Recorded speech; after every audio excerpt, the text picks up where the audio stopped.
मैं अहमदास पलांगी सीजी शिक्षा में स्वागत करता हूं। हम देख रहे हैं कक्षा 12वीं रसायन विज्ञान का 6 यूनिट जिसका नाम है तत्वों का निष्कर्षण। ये पूरा आपका इंडस्ट्रियल मेथड है और इससे पहले वाला जो क्लास था उसमें हम लोग सामान्य परिचय किए थे, जिसमें से आपका खनिज क्या है, अयस्क क्या है, उसके अलावा किस किस प्रकार से अयस्क होते हैं उसका भी हमने कुछ नाम देखा था। कौन सा तत्व प्रकृति में सबसे ज़्यादा मात्रा में पाया जाता है, धातु में कौन सा धातु जो होता है ज़्यादा मात्रा में पाया जाता है, ऐसे कुछ हम सामान्य चर्चा किए थे, है ना। जहाँ से आपको क्वेश्चन पूछने लायक दो ही है, आपका एक खनिज और अयस्क क्या है, ये आपको वहाँ से क्वेश्चन कर सकता है। आज हम जो है जो धातु कर्म है उसके बारे में पढ़ने वाले हैं। यहाँ से क्वेश्चन ज़्यादा आता है यहाँ से, तो यहीं से हम लोग स्टार्ट कर रहे हैं। तो हमको क्या करना है, आज धातु कर्म या हम क्या पढ़ते हैं धातु निष्कर्षण क्या है वो आज हम देखने वाले हैं। वैसे इसके बारे में भी मैं आपको पहले बताया था कि धातु कर्म क्या होता है, धातु कर्म किसे कहते हैं। तो आपको मैं बताया था कि धातुओं को उनके अयस्कों से क्या करना, प्राप्त करना ही क्या कहलाता है, आपका धातु कर्म कहलाता है। अब ऐसा नहीं है कि धातुओं को उनके अयस्कों से आसानी से प्राप्त किया जा सकता है, ऐसा भी नहीं बोल रहा हूँ। तो सिंपल परिभाषा ये लिख सकते हैं कि धातुओं को, है ना, या धातु को लिख सकते हैं आप। यहाँ पर अगर आपसे क्वेश्चन पूछ देता है धातु कर्म क्या है, तो आप क्या कर सकते हैं, लिख सकते हैं कि धातु को उनके अयस्कों से प्राप्त करना, उनके अयस्कों से प्राप्त करना धातु कर्म, प्राप्त करना धातु कर्म या धातु का निष्कर्षण कहलाता है, निष्कर्षण कहलाता है। तो इस तरीक़ा से आप क्या कर सकते हैं, धातु का जो निष्कर्षण है उसको क्या कर सकते हैं, परिभाषित कर सकते हैं। तो धातुओं को उनके अयस्कों से प्राप्त करना धातु कर्म या धातु का निष्कर्षण कहलाता है, निष्कर्षण कहलाता है। तो इस तरीक़ा से हम क्या कर सकते हैं भाई, धातु कर्म को क्या कर सकते हैं, परिभाषित कर सकते हैं। ये भी आपको क्वेश्चन कर सकता है कि धातु कर्म किसे कहते हैं। तो धातु को उनके अयस्कों से प्राप्त करना धातु कर्म या धातु का निष्कर्षण कहलाता है। और धातु का निष्कर्षण जो है कई पदों में क्या होता है, पूर्ण होता है। तो यहीं पर आप क्या लिख सकते हैं, धातु का निष्कर्षण, धातु का निष्कर्षण, है ना, निष्कर्षण कई पद में क्या होता है, पूर्ण होता है। कई पद में क्या होता है भाई, हमारा पूर्ण होता है। जैसे एक होता है हमारा सांद्रण को या अयस्क को तोड़ना लिख सकते हैं। ये पहला क्या होता है, अयस्क को तोड़ना, अयस्क को तोड़ना या हम बोल सकते हैं पीसना। ये पहला हमारा क्या होता है, आपका धातु कर्म में आपका पहला प्रोसेस होता है। दूसरा होता है हमारा अयस्कों का सांद्रण, अयस्कों का क्या होता है, हमारा सांद्रण होता है। ये हम लोग को दूसरा करना है। तीसरा सांद्रित अयस्क से, सांद्रित अयस्क से किसको भाई, हमारा धातु का निष्कर्षण, धातु का निष्कर्षण या धातु को प्राप्त करना ये बोल सकते हैं। और फोर्थ पॉइंट होता है हमारा जो भी धातु का क्या होता है, शोधन, धातु का क्या होता है, शोधन। तो इस प्रकार से लगभग ये 4 भागों में क्या होता है, कंप्लीट होता है ना। तो धातु का क्या होता है, हमारा शोधन। तो इस तरीक़ा से कितना हो गया, हमारा 4 प्रकार हो गया, या 4 भागों में इसको बांट के क्या करते हैं, पढ़ाई करते हैं। तो पहला क्वेश्चन क्या बनता है भाई, धातु कर्म क्या है, तब बता सकते हैं कि धातुओं को उनके अयस्कों से प्राप्त करना ही क्या कहलाता है, आपका धातु कर्म या धातु निष्कर्षण कहलाता है। और धातु निष्कर्षण की प्रक्रिया जो होता है वो लगभग 3-4 पदों में क्या होता है, पूर्ण होता है, जिसके अंतर्गत और भी बहुत सारे क्या होते हैं, पद होते हैं। तो पहले हम किसके पास चलते हैं भाई, पहला हम चलते हैं अयस्कों को तोड़ना या पीसना, इसके पास हम क्या करते हैं, चलते हैं। तो आगे हमारा पहला नंबर क्या दिया गया है भाई, ये दिया है अयस्कों को तोड़ना या पीसना। अयस्कों को तोड़ना या पीसना जो होता है वो क्या करते हैं हम लोग, जो है जो आपका क्रशर होता है, हमारा स्टाम्प मिल होता है, इसके द्वारा क्या किया जाता है, ये काम किया जाता है। सबसे पहले हम क्या करते हैं, जो भी हमारा क्या होता है, जो अयस्क होता है उस अयस्क को हम क्या करते हैं, जो हमारा खनिज के रूप में पृथ्वी से क्या करते हैं, प्राप्त करते हैं, खनिज के रूप में बोल सकते हैं। तो यहाँ पर अयस्क जो होता है उस अयस्क को कहाँ से भाई, भूपर्पटी से। यहाँ से हम थ्योरी नहीं लिखते हैं, थ्योरी लिखने की ज़रूरत रहेगा तो मैं आपको लिख दूंगा वहाँ पर। तो ये जो अयस्क होता है उस अयस्क की बात करें तो अयस्क को भूपर्पटी से, है ना, भूपर्पटी से खनिज के रूप में क्या करते हैं, पहले हम लोग कहें पहले खनिज प्राप्त करते हैं, उसके बाद क्या करते हैं हम लोग जो है उससे हम क्या प्राप्त करते हैं, खनिज से अयस्क प्राप्त करते हैं। और जो अयस्क होता है वो बड़े बड़े क्या होते हैं, आपके चट्टान के रूप में क्या होता है, पाया जाता है। उस चट्टान को हम क्या करते हैं, पहले तो हम क्या करते हैं, जो बड़ा चट्टान होता है उस चट्टान की अगर हम बात करें तो उसको विस्फोट करके क्या किया जाता है, उसको छोटे छोटे जो है आपके चट्टान में या छोटे छोटे टुकड़ों में तोड़ा जाता है। फिर उन छोटे टुकड़ों को और छोटे छोटे क्या करते हैं, टुकड़ों में तोड़ते हैं और इस तरीक़ा से वो आपका और छोटे टुकड़ों में तोड़ते हैं। तो इस प्रकार से हम क्या करते जाते हैं, तोड़ते जाते हैं, जिसके लिए आपका जो क्रशर होता है, मशीन जिसको हम लोग बोलते हैं, उसके अलावा स्टाम्प मिल जो होता है, इन सब का क्या किया जाता है, उपयोग किया जाता है। एक क्या होता है हमारा भाई, स्टाम्प मिल होता है, एक हमारा स्टाम्प मिल होता है, इस मशीन का प्रयोग करते हैं। और एक हमारा क्या होता है, क्रशर जो होता है, इस क्रशर का क्या करते हैं, उपयोग करते हैं। तो दो यहाँ पर मशीन होता है जो आपके जो अयस्क होता है उस अयस्क को तोड़ने में या उस अयस्क को पीसने में क्या करता है, काम आता है। जैसे आपने आसपास अपने जो घर है उसके आसपास अगर कोई क्रशर मशीन होगा तो उसको देखा होगा कि वहाँ पर क्या होता है, बड़ा बड़ा पहले ट्रक में क्या किया जाता है, बड़ा बड़ा जो चट्टान होता है, बड़े बड़े पत्थर का टुकड़ा होता है, उसको लाद के लाया जाता है। फिर उसके बाद उसको क्रशर में क्या किया जाता है, इतना बड़ा टुकड़ा में फिर छोटा टुकड़ा, फिर छोटा टुकड़ा और फिर छोटे टुकड़ा में क्या किया जाता है, तोड़ा जाता है, जिसमें से बहुत सारे पत्थर को हम क्या करते हैं, अपने घर के छत बनाने में उपयोग करते हैं। वो क्रशर तो आपको पता ही होगा। तो वैसे ही क्या होता है, हमारा जो भी अयस्क होता है उस अयस्क को हम क्या करते हैं, जब स्वरूप प्राप्त करते हैं तो काफ़ी बड़ा बड़ा होता है ना। उसके बाद क्या करते हैं हम लोग, उन बड़े बड़े जो क्या होता है अयस्क होता है जो चट्टान के रूप में होता है, उसको कई माध्यम से, बड़े बड़े मशीनों के माध्यम से क्या करते हैं, उसको हम लोग छोटे जो है आपका पत्थर में तोड़ते हैं। फिर उन छोटे पत्थर को उससे और छोटे करने वाले जो मशीन होता है उसमें हम क्या करते हैं, और छोटे करते जाते हैं। और इस तरीक़ा से फिर अंततः हम क्या करते हैं, उसको और एकदम बारीक अवस्था में या चूर्ण अवस्था में क्या करते हैं, प्राप्त करते हैं। और ये काम जो होता है वो क्रशर और स्टाम्प मिल के द्वारा होता है। तो इसमें बस हम इतना ही काम करते हैं और कुछ करने की ज़रूरत नहीं है। यहाँ से जो है ज़्यादा और समझाने की ज़रूरत नहीं है। मेरे ख्याल से आप समझ गए होंगे भाई। चलिए हम आगे चलते हैं। दूसरा ये होता है हमारा अयस्कों का सांद्रण। एक बार एक आपका क्वेश्चन बन सकता है कि अयस्कों का सांद्रण क्या होता है।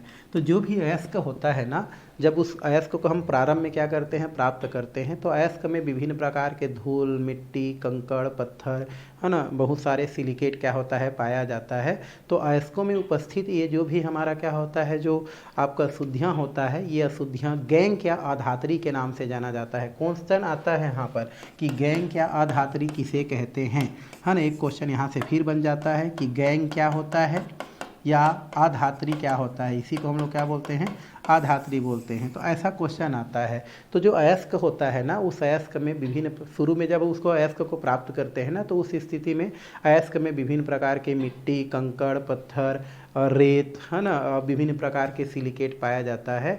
तो अयस्क में पाए जाने वाले ये विभिन्न प्रकार के जो क्या होते हैं, जो अनुपयोगी पदार्थ होते हैं, अशुद्धियाँ जो होते हैं, ये अशुद्धियाँ आपके क्या कहलाते हैं, गैंग या अधात्री कहलाते हैं। और अयस्कों को, इसी गैंग या अधात्री को जो पृथक करना होता है, वही आपका क्या कहलाता है, अयस्कों का क्या कहलाता है, सांद्रण कहलाता है। अयस्कों का सांद्रण कहते हैं। तो उसको आप क्या कर सकते हैं, परिभाषा के तौर पर यहाँ से क्या कर सकते हैं, लिख सकते हैं कि अयस्क में, किसमें भाई, हमारा अयस्क में विभिन्न प्रकार के, है ना, विभिन्न अशुद्धियाँ, है ना, अयस्क में विभिन्न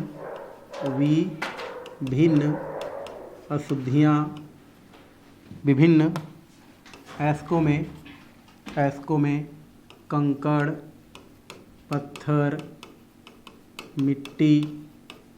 मिट्टी तथा विभिन्न प्रकार के तथा सिलिकेट बोल सकते हैं। तो अयस्क में कंकड़, पत्थर, मिट्टी तथा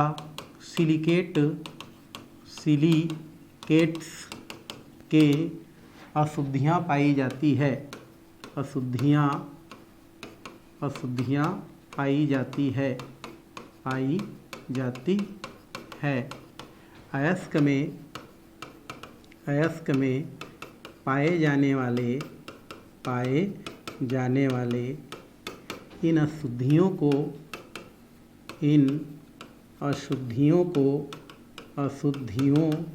को गैंग या अधात्री कहते हैं, है ना, कहते हैं। तो हमारा जो भी अयस्क होता है उसमें जो अशुद्धियाँ होती है उसको गैंग या क्या कहते हैं भाई, अधात्री कहते हैं। क्या कहते हैं उसको, अधात्री कहते हैं। तो ये गैंग या क्या कहलाते हैं आपके, अधात्री कहलाते हैं। इसी गैंग और अधात्री को जो है अयस्कों से पृथक करना ही क्या कहलाता है आपका, अयस्कों का सांद्रण कहलाता है। इसी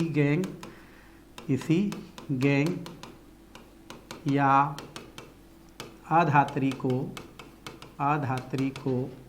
अयस्कों से पृथक करना अयस्कों का सांद्रण कहलाता है। क्या कहलाता है भाई हमारा, अयस्कों का सांद्रण कहलाता है। तो इस तरीक़ा से आप अयस्कों की सांद्रण को क्या कर सकते हैं, बता सकते हैं। क्या बोल रहा है कि जो अयस्क होता है, जब शुरू में हम अयस्क को प्राप्त करते हैं तो उसमें कंकड़, पत्थर, मिट्टी, है ना, और सिलिकेट के क्या होते हैं, अशुद्धियाँ पाए जाते हैं। तो अयस्कों में पाए जाने वाले जो ये अशुद्धियाँ होते हैं वो अशुद्धियाँ क्या नाम से जाने जाते हैं भाई, गैंग या अधात्री के नाम से जाने जाते हैं। या अयस्क में पाए जाने वाले इन अशुद्धियों को गैंग या अधात्री कहते हैं। और इन्हीं गैंग या अधात्री को अयस्कों से पृथक करना ही क्या कहलाता है आपका, अयस्कों का सांद्रण कहलाता है। तो यहाँ से आपका जो क्वेश्चन होता है वो दो तरीक़ा से बन सकता है। एक, पहला अयस्कों का सांद्रण किसे कहते हैं, और दूसरा होता है आपका गैंग या अधात्री किसे कहते हैं। तो आप जो है समझे हैं वैसे भी आप क्या कर सकते हैं, लिख सकते हैं कि जो अयस्क होता है उस अयस्क में प्रारंभ में, है ना, प्रारंभ में अयस्कों में विभिन्न प्रकार के क्या पाया जाता है, अशुद्धियाँ पाई जाती है, जिसमें कंकड़, पत्थर, मिट्टी, सिलिकेट, ये सब जो है आपको उनमें पाया जाता है। तो अयस्कों में उपस्थित इन अशुद्धियों को गैंग या अधात्री के नाम से जाना जाता है। और इन गैंग या अधात्री को ही अयस्कों से पृथक करना क्या कहलाता है आपका, अयस्कों का सांद्रण कहलाता है। तो यहाँ पर आप चाहेंगे तो लिख सकते हैं प्रारंभ में, किसमें भाई हमारा, प्रारंभ में अयस्कों में कंकड़, पत्थर, मिट्टी तथा सिलिकेट के जो है क्या होते हैं, अशुद्धियाँ पाई जाती है। और अयस्कों में पाए जाने वाले अशुद्धियाँ ही या अयस्कों में पाए जाने वाली इन अशुद्धियों को गैंग या अधात्री के नाम से जानी जाती है। और इन्हीं अधात्री या गैंग को पृथक करना अयस्कों को सांद्रण कहलाती है। यहाँ पर आपके बुक में अयस्कों के सांद्रण के लिए विभिन्न प्रकार की विधियाँ दी गई है, उनको हमको यहाँ पर देखना है। तो अयस्कों के, है ना, अयस्कों के सांद्रण के विभिन्न प्रकार की विधियाँ होती है। विभिन्न प्रकार के क्या होती है भाई, विधियाँ होती हैं जो, है ना, आगे दी गई हैं जिनको हमको क्या करना है, पढ़ना है। जिसमें आपका पहला जैसे गुरुत्वीय पृथक्करण विधि है। गुरुत्वीय पृथक्करण विधि हम लोग क्या करने वाले हैं, देखने वाले हैं, पृथक्करण विधि, है ना। ये क्वेश्चन आपसे पूछता है, आगे हम लोग पढ़ेंगे। दूसरा होता है हमारा चुंबकीय पृथक्करण विधि, हम लोग देखने वाले हैं।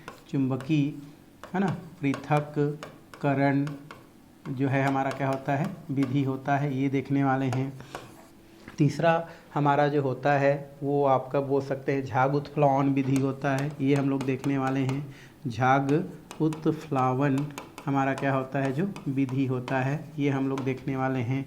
और चौथा नंबर निक्षालन देखने वाले हैं, ये भी हमारा क्या होता है, हमारा एक सांद्रण की विधियां होती है। तो लगभग यहाँ पर अयस्कों की सांद्रण की 4 विधि क्या की गई है, दी गई है। गुरुत्वीय पृथक्करण विधि, चुंबकीय पृथक्करण विधि, झाग उत्प्लावन विधि और एक निक्षालन, ये आपका 4 विधि दी गई है। और चारों विधि आपको क्वेश्चन के तौर पर पूछी जा सकती है। तो चलते हैं पहले गुरुत्वीय पृथक्करण विधि के पास। पहले किसके पास चलते हैं भाई, गुरुत्वीय पृथक्करण विधि। इसको द्रवी धावन विधि के नाम से भी जानते हैं या गुरुत्वीय पृथक्करण विधि भी कहते हैं। तो ये हमको क्या करना है, देखना है।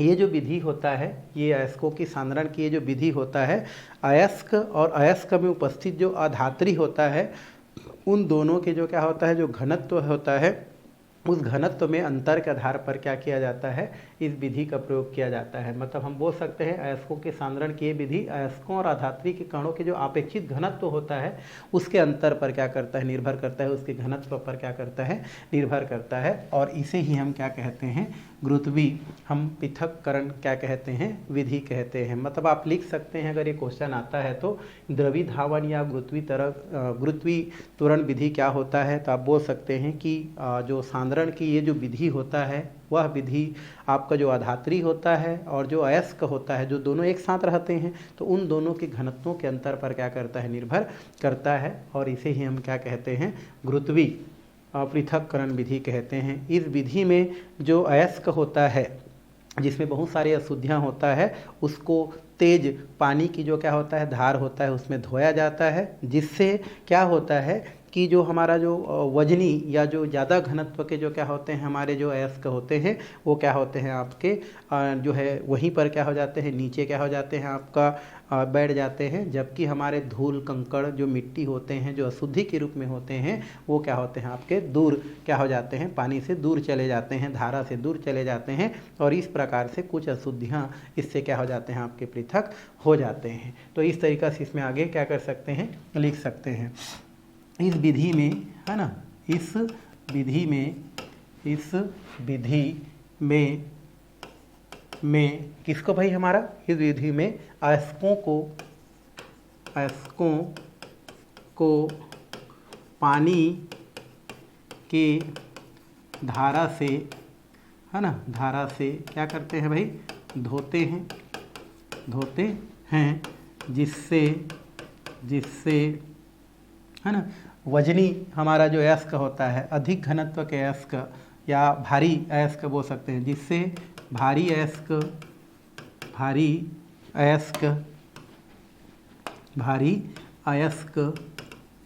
धारा के है ना निकट धारा के निकट क्या होते हैं भाई, निकट एकत्र होते हैं, नीचे निकट बैठ जाते हैं, धारा के निकट बैठते हैं, जबकि है ना आपका मिट्टी धूल, जबकि मिट्टी हो गया, धूल है ना, रेत, मिट्टी धूल रेत आदि धारा से है ना, आदि धारा मतलब पानी की धारा से दूर क्या हो जाते हैं, बह जाते हैं, दूर बह जाते हैं। इस प्रकार अशुद्धियाँ, इस प्रकार अयस्कों से कुछ अशुद्धियाँ दूर हो जाता है। इस प्रकार अयस्कों से कुछ अशुद्धियाँ दूर हो जाता है। तो इस तरीक़ा से हम क्या कर सकते हैं, इसमें बता सकते हैं। मान लो क्वेश्चन आता है कि गुरुत्वीय पृथक्करण विधि क्या है, तो बता सकते हैं कि अयस्कों के सांद्रण की इस विधि में जो है आपका क्या होता है, अयस्क जो होता है और जो अधात्री होता है वह, या ये बोल सकते हैं कि ये जो अयस्कों की सांद्रण की यह जो विधि होता है वो अयस्क तथा उसमें उपस्थित अधात्री के घनत्व पर क्या करता है, या घनत्वों के अंतर पर क्या करता है, निर्भर करता है। यही आपका गुरुत्वीय पृथक्करण विधि कहलाता है। इस विधि में जो भी अयस्क होता है जिसमें अशुद्धियाँ भी होता है, उनको पानी की तेज धारा में क्या किया जाता है, धोया जाता है। हम क्या करते हैं, उसको धोया जाता है, या आप बोल सकते हैं धोते हैं। जिससे क्या होता है, आपका धोने से क्या होता है, धोते हैं तो उससे ये फायदा होता है कि जो भारी अयस्क होता है वो क्या हो जाता है, धारा के निकट ही बैठ जाता है, वहीं पर बैठ जाता है, जबकि मिट्टी, धूल, रेत जो हल्के होने के कारण क्या होता है, हमारा धारा से क्या हो जाता है, दूर बह जाता है, और इस प्रकार से अयस्कों से कुछ अशुद्धियाँ क्या हो जाता है, दूर हो जाता है। इस विधि से आपका जो ऑक्साइड के अयस्क होते हैं, साथ में कार्बोनेट के अयस्क होते हैं, इसका क्या किया जाता है, पृथक्करण किया जाता है। इस विधि के द्वारा मुख्यतः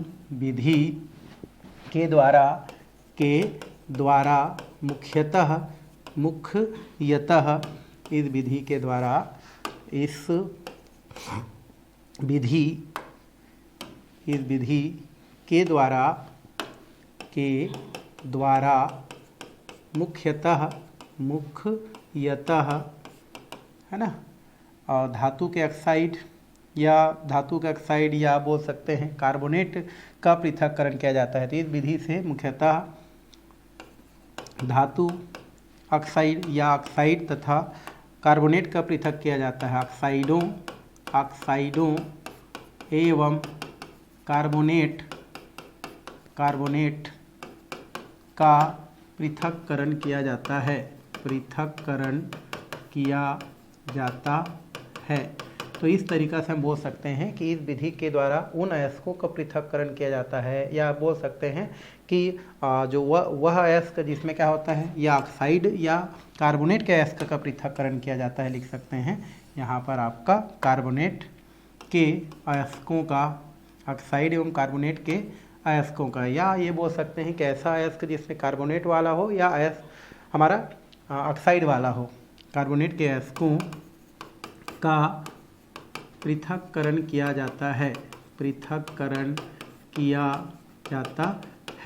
तो इस तरीक़ा से हम क्या कर सकते हैं, लिख सकते हैं। तो ये क्वेश्चन इंपॉर्टेंट है, आपसे क्या कर सकता है, प्रश्न कर सकता है। बेशक ये थोड़ा सा थ्योरी है, बट आपसे क्वेश्चन करता है, पूछ सकता है। तो एक बार फिर से करते हैं, गुरुत्वीय पृथक्करण विधि क्या होता है भाई। तो सांद्रण की वह विधि जो अधात्री तथा अयस्कों की घनत्व के अंतर पर निर्भर करता है, वो आपका गुरुत्वीय पृथक्करण विधि कहलाता है। इस विधि में जो भी अयस्क होता है, उस अयस्क को हम पानी की तेज धारा में क्या करते हैं, धोते हैं। तेज धारा में धोने से भारी जो कण होता है वो नज़दीक में क्या हो जाता है, रुक जाता है, और हल्के जो कण होते हैं वो आपका क्या हो जाता है, दूर चला जाता है। क्या चला जाता है, दूर चला जाता है। इस तरीक़ा से आपका अयस्कों से कुछ अशुद्धियाँ क्या हो जाता है, दूर हो जाता है। इस विधि के द्वारा सामान्यतः उन अयस्कों को सांद्रित किया जाता है जो कि आपका ऑक्साइड का अयस्क होता है या कार्बोनेट का अयस्क होता है। तो उस प्रकार के अयस्कों का ही सांद्रण इस विधि के द्वारा किया जाता है। फॉर एग्जाम्पल यहाँ पर आप क्या कर सकते हैं, लिख सकते हैं, जैसे हमारा कार्बोनेट का अयस्क है, तो यहाँ पर उदाहरण के लिए अगर हम देखें तो आपका फ़िलहाल तो F ही है ना, 2O3 दिया है, ऑक्साइड है। कार्बोनेट भी आप कर सकते हैं, जैसे कैसेराइड दिया है आपके बुक में, कैसेराइड। तो ये हो गया आपका द्रवीय पृथक्करण, है ना। और ये हमारा मान लो तेज धारा क्या है, पानी का ये तेज धारा है ना। और यहाँ पर हम क्या करेंगे, इसमें ये जो हमारा जो सांद्रित अयस्क है, यहाँ पर क्या करेंगे, उसको लाएंगे। तो उस स्थिति में क्या करता है, जो भारी कण होता है, जब पानी की धारा में करते हैं तो जो भारी कण रहता है वो क्या हो जाता है, यहीं पर क्या हो जाता है, रुक जाता है, और हल्के जो कण होता है वो हल्के कण क्या हो जाता है, आपका दूर चला जाता है। इस तरीक़ा से ये शुद्ध पदार्थ होता है, और इधर जो छिटक गया है वो अशुद्ध पदार्थ होता है। तो इस तरीक़ा से अयस्कों का सांद्रण किया जाता है। जैसे आपने गाँव में देखा होगा, जो तालाब में क्या होता है, कुछ ऐसे हमारे जो चावल है या धान है जिसमें विभिन्न प्रकार के क्या है, मिट्टी लगा हुआ है और धूल वूल लगा हुआ है। तो हम क्या करते हैं, हमारे इधर क्या होता है, एक पात्र होता है इस प्रकार से, छत्तीसगढ़ में इस प्रकार से हम लोग क्या करते हैं, एक पात्र रहता है, टुकनी जिसको बोलते हैं, उसमें हम लोग ले जाते हैं। उसमें उस चावल को या उस धान को हम क्या करते हैं, यहाँ पर रख देते हैं, और रख देने के पश्चात हम क्या करते हैं, इसको पानी में इस प्रकार से हम क्या करते हैं, बार बार ऐसे इस प्रकार से ऊपर नीचे करते हैं। तो उसमें क्या होता है, हमारा पानी के साथ कुछ मिट्टियाँ क्या हो जाता है, जो धान में या चावल में रहता है वो घुल जाता है, और ये क्या होता है, आपका ऊपर में आ जाता है, और धीरे धीरे करके क्या होता है, उसको दूर कर दिया जाता है। तो बस वैसे ही विधि यहाँ पर पृथक्करण में देखने को मिलता है। चलिए नेक्स्ट की ओर चलते हैं। दूसरा विधि दिया है चुंबकीय पृथक्करण विधि, ठीक है। चुंबकीय पृथक्करण विधि। चुंबकीय पृथक्करण विधि क्या होता है भाई? तो सांद्रण की यह जो विधि होता है वो चुंबकीय गुण में अंतर होने के आधार पर क्या किया जाता है, इसका उपयोग किया जाता है भाई। जब तक चुंबकीय गुण में जो है अंतर नहीं होगा तो कहाँ से हम इस विधि का प्रयोग करेंगे। मान लो जो है सबके सब चुंबकीय वाला है तो फिर तो कोई टेंशन ही नहीं है। तो इसका उपयोग हम तभी करेंगे जब उसमें ऐसे पदार्थ हो जो एक चुंबकीय गुण प्रदर्शित करता हो और एक चुंबकीय गुण प्रदर्शित न करता हो, तब जा करके हम इस विधि का क्या करते हैं, उपयोग करते हैं। और जनरली इस विधि के द्वारा जो चुंबकीय गुण रखने वाले जो क्या होते हैं, अयस्क होते हैं, उनका हम क्या करते हैं, पृथक्करण करते हैं। इसमें जनरली क्या होता है आपका दो इस प्रकार से क्या होता है, रोलर होता है। ठीक है, ये हमारा क्या होता है, दो आपका रोलर होता है।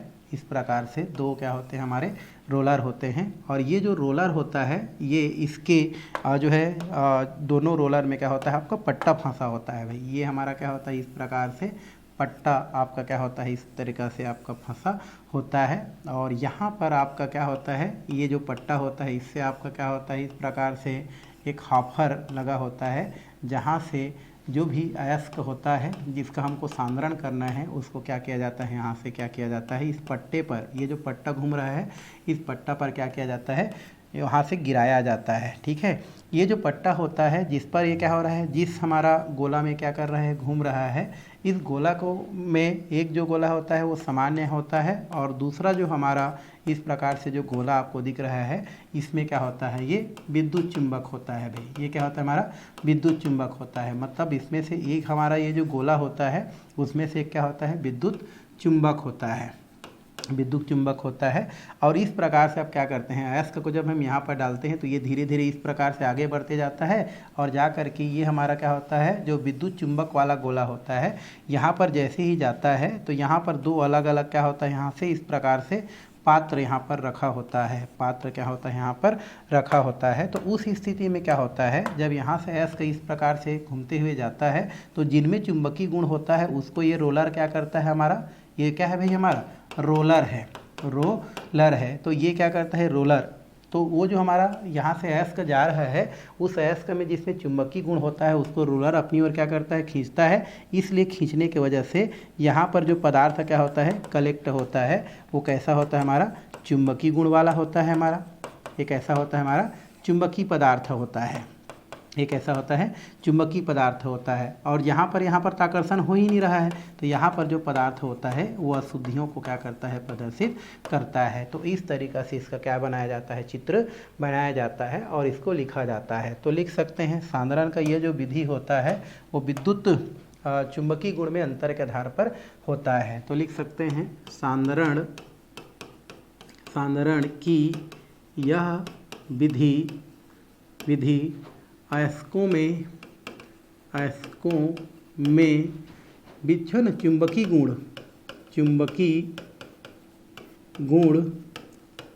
के अंतर के आधार पर, है ना, निर्भर करता है, अंतर पर निर्भर करता है। तो हमने क्या लिख दिया यहाँ पर कि सांद्रण की यह विधि, है ना, अयस्कों में चुंबकीय गुण के अंतर के आधार पर या चुंबकीय गुणों में अंतर पर क्या करता है, निर्भर करता है। तो क्या लिखे, सांद्रण की यह विधि अयस्कों के चुंबकीय गुण, या इसको मैं और अच्छा से लिख देता हूँ तो ज़्यादा अच्छा रहेगा।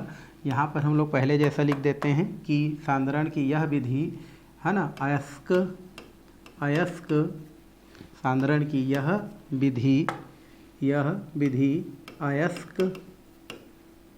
अयस्कों और अधात्री के चुंबकीय गुण में अंतर पर निर्भर करता है। चुंबकीय गुण में या गुणों में अंतर पर निर्भर करता है, गुणों में अंतर पर निर्भर करता है। ठीक है, तो सांद्रण की यह विधि क्या होता है, अयस्कों और अधात्री के चुंबकीय गुणों में अंतर पर क्या करता है, निर्भर करता है। इस विधि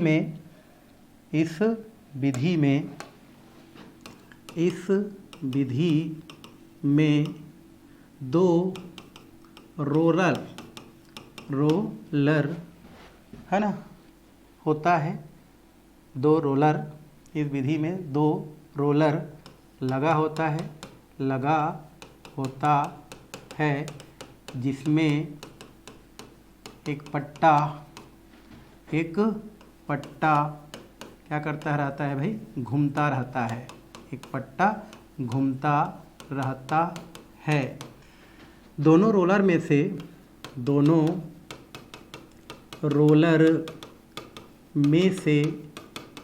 एक रोलर विद्युत चुंबक होता है। तो 2 रोलर में से एक रोलर क्या होता है, विद्युत चुंबक होता है। अब होता है पट्टा के ऊपरी भाग से, या यहाँ पर होता है तथा दूसरा रोलर है ना चुंबक नहीं होता है या विद्युत चुंबक नहीं होता है। दूसरा रोलर विद्युत चुंबक नहीं होता है। अब है ना दूसरा रोलर मतलब जो है विद्युत चुंबक। अब जो रोलर विद्युत चुंबक नहीं होता है उस सिरे से अयस्कों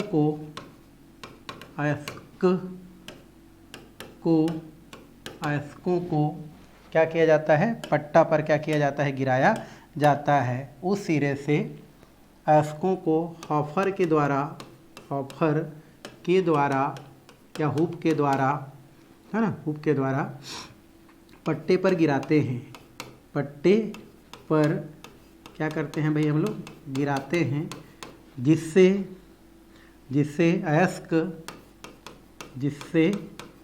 अयस्क है ना। तो ये हम क्या करते हैं, पट्टा पर गिराते हैं। चूँकि पट्टा रोलर पर घूमता रहता है। चूँकि पट्टा रोलर पर क्या करता रहता है, घूमता रहता है। इस कारण अयस्क विद्युत चुंबक है ना, इस कारण अयस्क पट्टा के माध्यम से है ना, घूमते पट्टा के माध्यम से, घूमते पट्टा के माध्यम से है ना विद्युत चुंबक रोलर के पास पहुंचता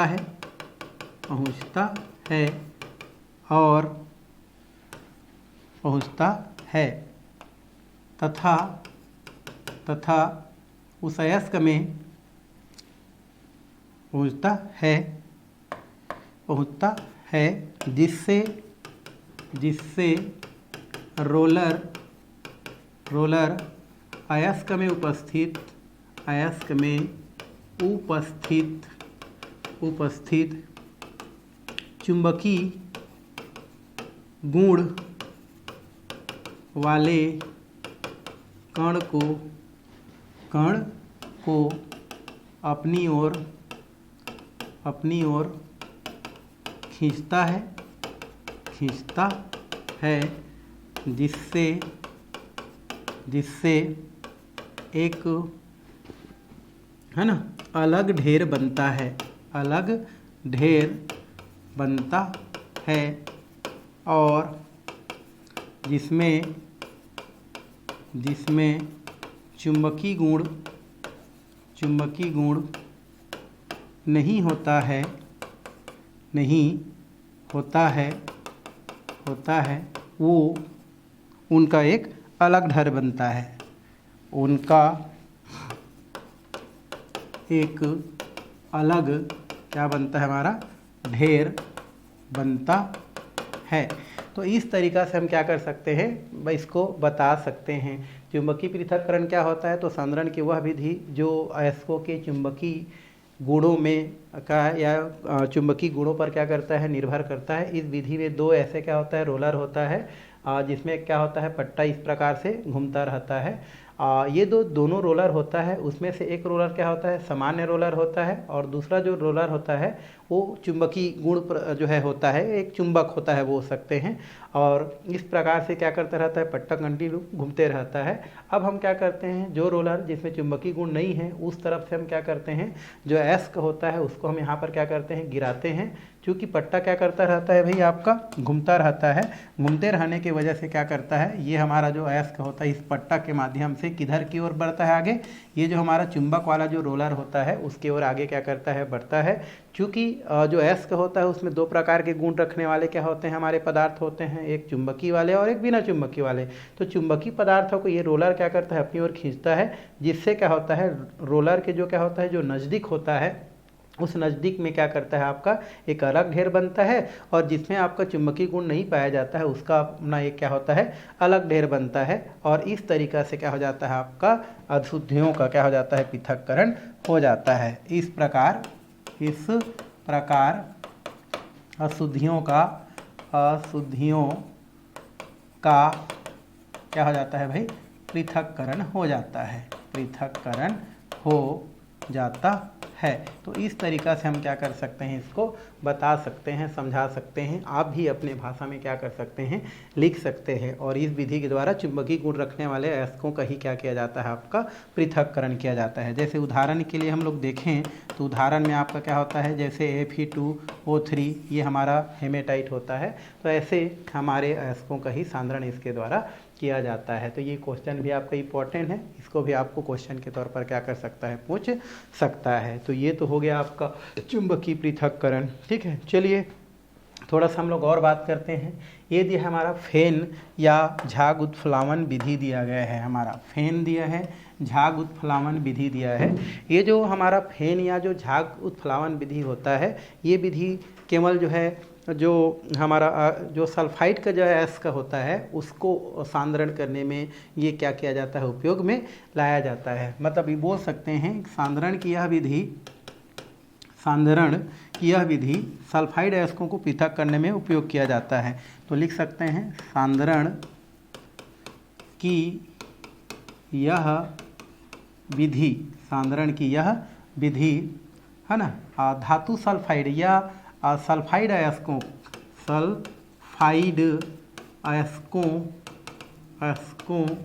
के पृथक्करण में है ना उपयोग किया जाता है। तो पहला तो आप यही लिख सकते हैं इसमें कि झाग उत्प्लावन विधि जो होता है वो सल्फाइड अयस्क के पृथक्करण में क्या किया जाता है, उपयोग किया जाता है। जैसे अगर हम यहाँ पर लिखना चाहेंगे तो क्या कर सकते हैं, जैसे लिख सकते हैं, जैसे लेड सल्फाइड हो गया, जिंक सल्फाइड हो गया, ऐसे अयस्कों के सांद्रण में क्या किया जाता है, पृथक किया जाता है। इस विधि में हम क्या करते हैं, इस विधि में सबसे पहले क्या होता है हमारा, इस प्रकार से इसमें क्या होता है कि इस प्रकार से क्या होता है, आपका पात्र होता है, जिस पात्र में क्या भरा रहता है, आपका पानी भरा रहता है। क्या भरा रहता है भाई, पानी भरा रहता है। तो पहले तो पानी रहता है, ये पात्र में क्या होता है आपका, पहले पानी रहता है। अब हम क्या करते हैं, इस पात्र में पानी के अलावा इसमें हम क्या कर देते हैं, तेल मिला देते हैं। मान लो वो चीड़ का तेल मिलाते हैं, चीड़ का क्या होता है हमारा तेल इसमें मिला देते हैं। तो हमारा क्या होता है, ये जो विधि होता है, इस विधि में क्या होता है हमारा, एक पात्र में क्या होता है पानी, और साथ में क्या होता है जो तेल होता है ना, जो चीड़ का क्या होता है आपका तेल होता है, ये दोनों क्या होता है इसमें मिला रहता है। अब हम क्या करते हैं, जो भी अयस्क जिसका हमको सांद्रण करना है उस सांद्रित अयस्क को चूर्ण अवस्था में, है ना, मतलब यहाँ पर लिख सकते हैं चूर्णित जो अयस्क होता है, चूर्ण अवस्था में जो अयस्क होता है उस अयस्क को यहाँ पर क्या किया जाता है, मिला दिया जाता है। चूर्णित जो क्या होता है हमारा जो अयस्क होता है, उस अयस्क को पानी में क्या किया जाता है भाई, जिसमें आपका तेल भी रहता है उसमें क्या कर देते हैं, मिला देते हैं। जैसे चुनित अयस्क को हम ऐसा पानी जिसमें तेल भी मिला हो उसमें जैसे ही हम क्या करते हैं, मिलाते हैं, मिलाने से क्या होता है, जो अयस्क होता है उसमें दो प्रकार के पदार्थ रहता है, एक रहता है हमारा अयस्क रहता है और एक क्या रहता है उसमें अधात्री रहता है। ठीक है, तो इसमें क्या होता है आपका अयस्क और एक क्या रहता है हमारा अधात्री रहता है। ये जो अधात्री होता है वो क्या करता है हमारा, पानी के साथ क्या करता है आपका, इस प्रकार से क्या हो जाता है, वो मिल जाता है, उसके साथ ज़्यादा क्रिया करता है। और ये जो अयस्क होता है, ये अयस्क किसके साथ भाई, तेल के साथ क्या हो जाता है, मिल जाता है। अब हम क्या करते हैं, ये हमारा जो क्या होता है, जो पानी होता है, इस पानी में हम क्या करते हैं, एक बोल सकते हैं पाइप के माध्यम से, इसमें हम क्या करते हैं, एक पाइप के माध्यम से इसके अंदर हम क्या करते हैं, वायु की तेज धारा क्या करते हैं, प्रवाहित करते हैं। जैसे ही वायु की तेज धारा हम क्या करते हैं यहाँ पर प्रवाहित करते हैं, वैसे क्या होता है, पानी इस प्रकार से क्या करने लगता है आपका जो है, इस प्रकार से खलबलाने लगता है और फिर यहाँ पर क्या बनता है, यहाँ पर झाग बनता है भाई, क्या बनता है हमारा, झाग बन जाता है। और ये जो झाग होता है इस प्रकार से यहाँ पर क्या होता है आपका झाग बनता है। और फिर झाग जो होता है, उस झाग के साथ क्या होता है, तेल क्या हो जाता है, तेल के जो होता है झाग बनता है, क्योंकि तेल कम मात्रा में रहता है और तेल के साथ कौन मिला रहता है, अयस्क जो है घुला रहता है। तो ये जो हमारा चीड़ का जो तेल होता है, झाग बनने के कारण यहाँ पर क्या हो जाता है आपका जो अयस्क होता है वो तेल के साथ ऊपर क्या हो जाता है, झाग के रूप में क्या हो जाता है, अलग वो आपका ऊपर चला जाता है। जिस झाग को क्या कर दिया जाता है आपका, अन्य माध्यम से क्या कर लिया जाता है आपका, उसको निकाल लिया जाता है। और जितना भी अशुद्धियाँ होता है जो पानी के साथ घुलनशील होता है, वो नीचे क्या हो जाता है, तली पर क्या हो जाता है, बैठ जाता है। और इस तरीक़ा से हमारा जो अशुद्धि है वो क्या हो जाता है, दूर हो जाता है। तो यही विधि आपका क्या कहलाता है, फेन या झाग प्लवन विधि के नाम से जाना जाता है। और ये क्वेश्चन भी आपको क्या करता है, पूछता है। तो पहले तो लिख सकते हैं, सांद्रण किया विधि सल्फाइड अयस्कों के पृथक्करण में उपयोग किया जाता है, जैसे आपका लेड सल्फाइड है ना, जिंक सल्फाइड। इस विधि में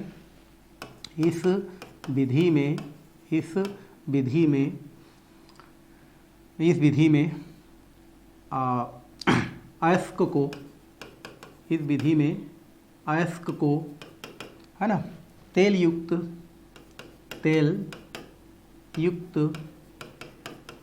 पानी में क्या किया जाता है, मिलाया जाता है।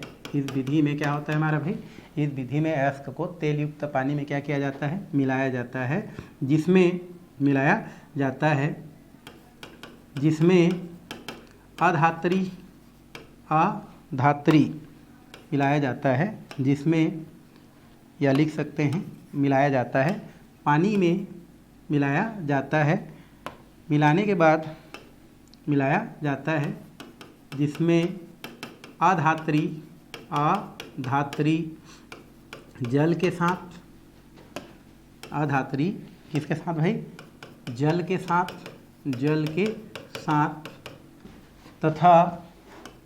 तथा अयस्क तेल के साथ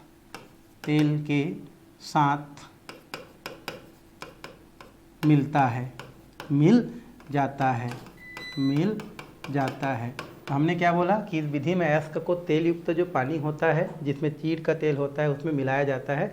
जैसे ही मिलाते हैं अधात्री जल के साथ, और अयस्क होता है वो तेल के साथ क्या हो जाता है, मिल जाता है। अब एक नली के माध्यम से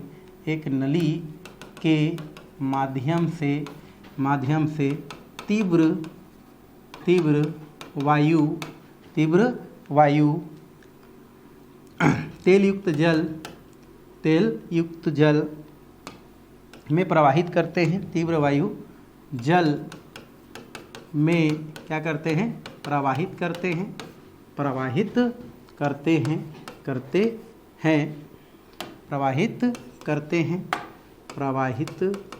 हैं,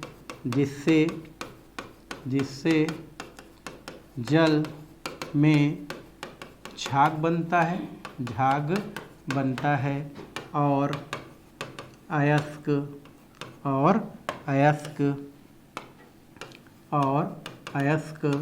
झाग के साथ ऊपरी सतह पर तैरता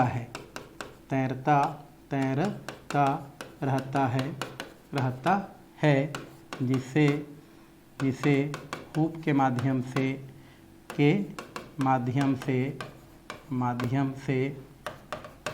पृथक कर लिया जाता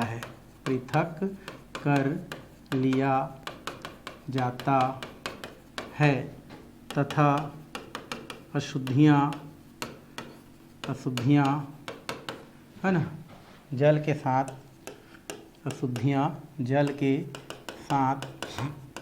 नीचे तली पर बैठ जाता है।